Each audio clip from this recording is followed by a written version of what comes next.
নমস্কার। আরও একটা গুরুত্বপূর্ণ ইনফরমেশান নিয়ে চলে এলাম। আপনারা দেখছেন আপনাদের রিভিউ বিশ্বাস চ্যানেল। চুক্তিভিত্তিক কর্মীদের বেতন বৃদ্ধি হলো। কোন চুক্তিভিত্তিক কর্মীদের বেতন বৃদ্ধি হলো? বেতন হলো কত বৃদ্ধি হয়ে দাঁড়ালো সেটা হচ্ছে 36,600 টাকা পেল। এইমাত্র ঘোষণা করে জানিয়ে দিল সরকার, প্রতীক্ষার অবসান হলো, দীর্ঘ প্রতীক্ষার অবসান হলো চুক্তিভিত্তিক কর্মীদের।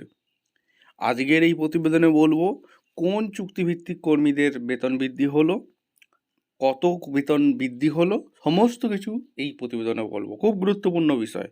যারা চ্যানেলে নতুন, চ্যানেলটাকে সাবস্ক্রাইব করে বেল আইকনটা টিপে রাখতে হবে লেটেস্ট গুরুত্বপূর্ণ আপডেট পাওয়ার জন্য। স্টেপ টু স্টেপ আপডেটটা আপনাদের সামনে তুলে ধরছি। খুব গুরুত্বপূর্ণ পার্ট আপনাদের সামনে তুলে ধরছি।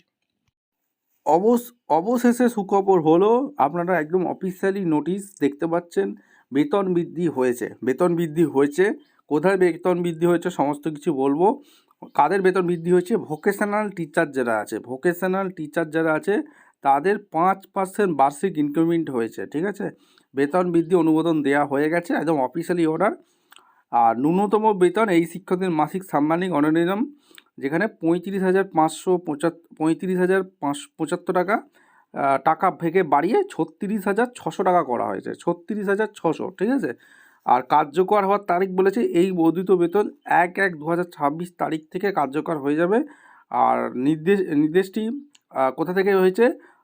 পাঞ্চকুলা থেকে 10/2/26 ডিরেক্টর, একদম অফিসিয়ালি ডিরেক্টর স্বাক্ষর করে, আইএসএর স্বাক্ষর রয়েছে, দেখতে পাচ্ছেন।